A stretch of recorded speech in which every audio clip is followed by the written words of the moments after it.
What's up, my brothers from another mother? I want to do this video on a request from one of my guys from the community who wanted me to put something together on relationships and managing money, and what the best way is to deal with stuff like that. So since I haven't covered this topic before, let's dive right down a rabbit hole.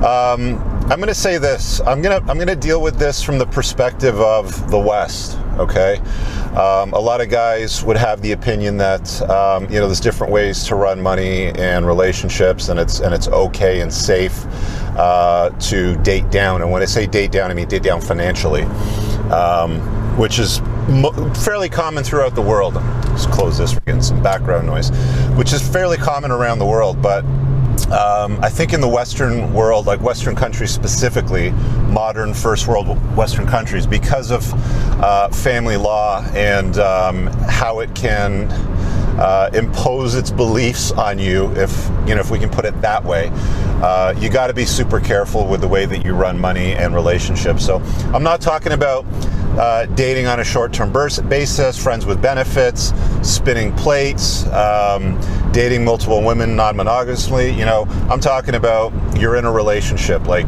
this chick has claimed you. She says you're my boyfriend. You're in the driver's seat, basically. So I think it's important to understand that here you've got to try to avoid dating down as much as possible. We know that women are hypergamous, which essentially just means they like to date and marry up on the socioeconomic scale. So this also deals with marriages too, by the way, and I'll talk about how I ran money in my marriage too. So all that means is they don't want to be with a poor guy. They don't want to be with a guy on a long-term basis that is financially less well off than what they are. They want to look up to a giant. They want to know the guy has financial resources and has the ability to take care of her and any family that might come out of that relationship. So it's weird though, because I was looking at some data the other day that somebody posted on Twitter from a study, and women are a-okay to date down financially if it's on a short-term basis, like it's a one-night stand or if it's friends with benefits.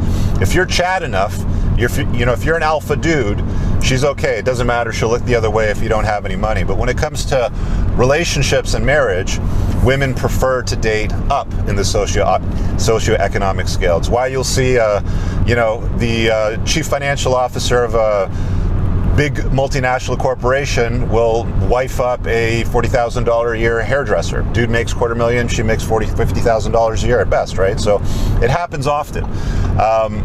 So when it comes to running money in relationships, the way that I ended up doing it in my marriage when I was married was, it was basically, I didn't marry down, I didn't marry up. It was just, we were kind of at the same level. My ex-wife is a lawyer. I'm an entrepreneur, obviously, so the business that I was running at the time and the income level that she was making, we were pretty much on par. And it was also pretty much on par when we split up. So there's no division of assets. What's on my side stays on my side. What's on her side stays on her side. The other thing too that you want to consider, if in a long-term relationship you're going to cohabitate, and again, this ties into marriage, living together, boyfriend, girlfriend, if that's what you're going to choose to do, which by the way is a bad idea, and I'll put up a card up on the top right on why it's a better idea not to live with a girlfriend, but I'm going to talk about managing money, because when we're talking about intermingling, relationships and money, those things usually get tied up. By the way, every single family lawyer that I've ever talked to, doesn't matter if it's in Canada, the United States, even the UK, I talked to one guy as well, they all advise their clients to try to avoid commingling money. And you can do that if you don't marry down, if you don't date down, if you don't get involved into a long-term relationship with a woman that is much lower down the socioeconomic scale than you are. So it's basically using one of the rules from women's playbook, which is hypergamy, and just reversing it and using it for yourself. You don't date down either, right? So anyway, back to the point of the relationships. Just don't commingle money. What's yours is yours, what's hers is hers. The last thing that you want to get into, the absolute worst thing, the worst position that you can put yourself in, is where you start seeing a scenario arise where you start feeling like what's yours is hers and what's hers is also hers. That's where you're going to start running into problems. And most men, as they go through the process of betatization through 1,000 concessions, and I talked about this in several chapters in my book. If you haven't read The Unplugged Alpha, pinned in the top comment, you can grab it, or just go to Amazon and search for my name, Richard Cooper, or The Unplugged Alpha, and you'll be able to find it. It's also available in audio right now too. I did narrate it. Men will go through betatization through 1,000 concessions and end up basically just, handing her the keys to the farm. And that's where things can go really, really badly. When you're in a position where the state can make a call on what happens with your assets, your monthly cash flow, even after you break up, you're in a bad spot, right? So you have to be really, really careful with this. I'm not talking about marrying down in this video. I'm not talking about ways to protect yourself. What I'm telling you here is, if you're going to get involved in a long-term relationship with a chick, do not commingle your financial resources with hers. Women live in a world today where they've been hearing this narrative for a very, very long time. You go girl, you can, you don't need no man, boss girl, and all this sort of stuff. Fine, cool. If that's what they're subscribed to, then I guess since they don't need no man, then they don't need none of your money, which is basically the reason why you're not going to commingle it, and why it's not going to get all tied up, in joint bank accounts or joint purchases. One of the stupidest things I always see guys do when they get involved into LTRs, the more betatized men, is they'll open up a joint bank account, with their girlfriend, partner, or wife, or whatever, which might be necessary if she's a stay-at-home and you're the breadwinner. Again, we're not talking about that. We're talking about managing money properly in long-term relationships, because women are so strong and independent today, they don't need no man. Well, they don't need your money either. So there's no point in mashing it up or mixing it up. Which brings me to another point as well when it comes to managing money with women. Don't be going around bragging about how much you make, especially if you're a bigger income earner, or you're going to start to earn more income as you're kind of dating in the relationship. Some guys like to boast about it, and that's fine, but my recommendation is keep it on the down low. You don't want to be banging on about, oh, I made $100,000 more this year. My bonus this year was $250,000 over last year, sort of thing. And, when you guys met, maybe you're at the same level and that changes and it starts to go up. Don't be,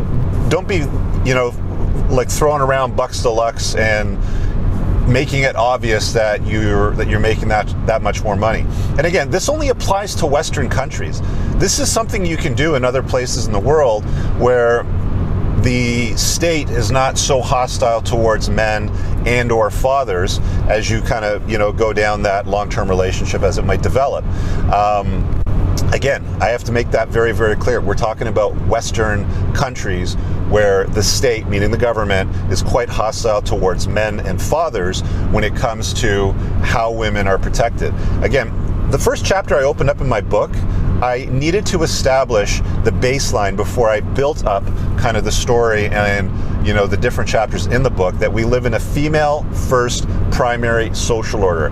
This is straight out of Rollo's first book, okay? Go read The Rational Male if you haven't.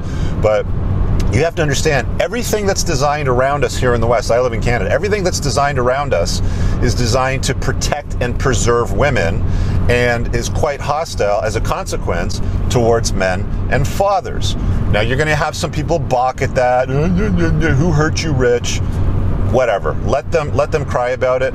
At the end of the day, it's cold and it's hard and it's the truth. So you just have to accept it.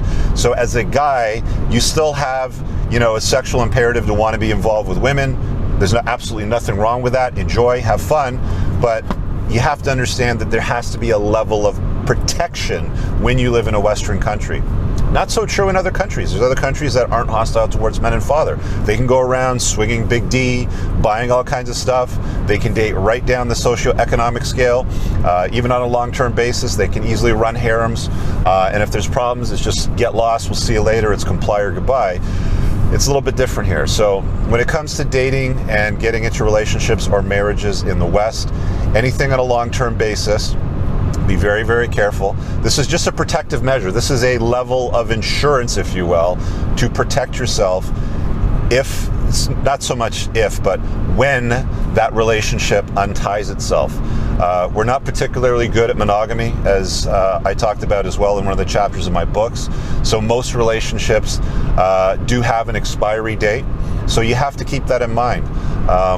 There's not many people today that are with the same person that they started dating when they lost their virginity at a younger age and got married to or have kids, or even were dating over a longer period of time. Relationships now in the Western world seem to run a course, and that might be a few months, it could be several years, it could be several decades, but on a balance of probabilities, you're probably going to have to untie that relationship. And because of that, you do not want to commingle financial resources. You want to limit the amount of commingling of financial resources. Another question this guy also asked, by the way, in his request, was he wanted to know how to deal with like expenses and dates, and like, when you're going out, you go Dutch, you split the bill sort of thing. I don't put a lot of thought into this, just because I'm a lot older now and my financial situation's improved dramatically from when I was a younger guy.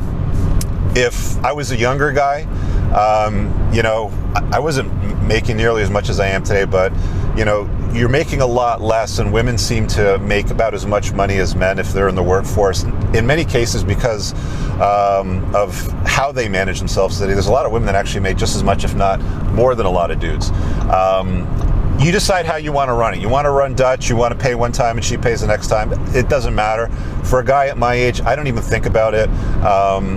We're in a position, well, I'm in a position, I'm specifically saying, where I don't think about it. It's like we're out, we're ordering food, I'll drop down my card and I got it. Especially if you're an entrepreneur, I mean, you can run client meals and entertainment.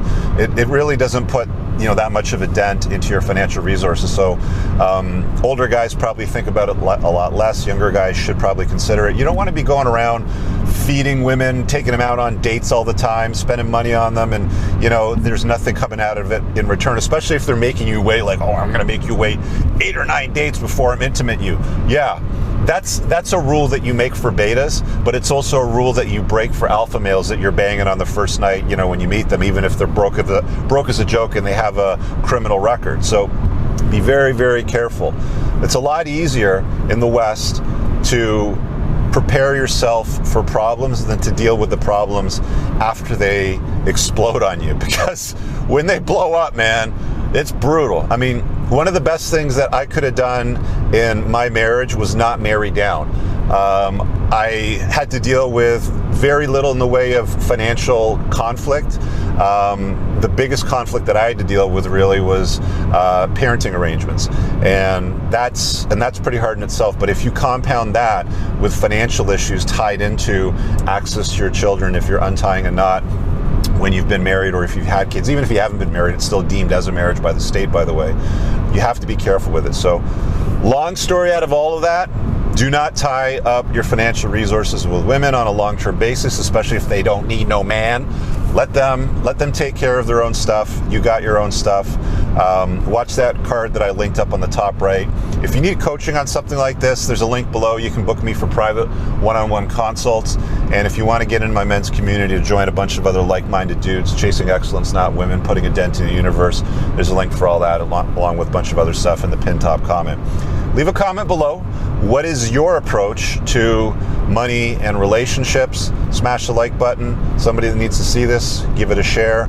And definitely, if you're newer to the channel, make sure you subscribe and browse the rest of the playlist tied into this particular topic. We'll see you guys in the next video. Peace.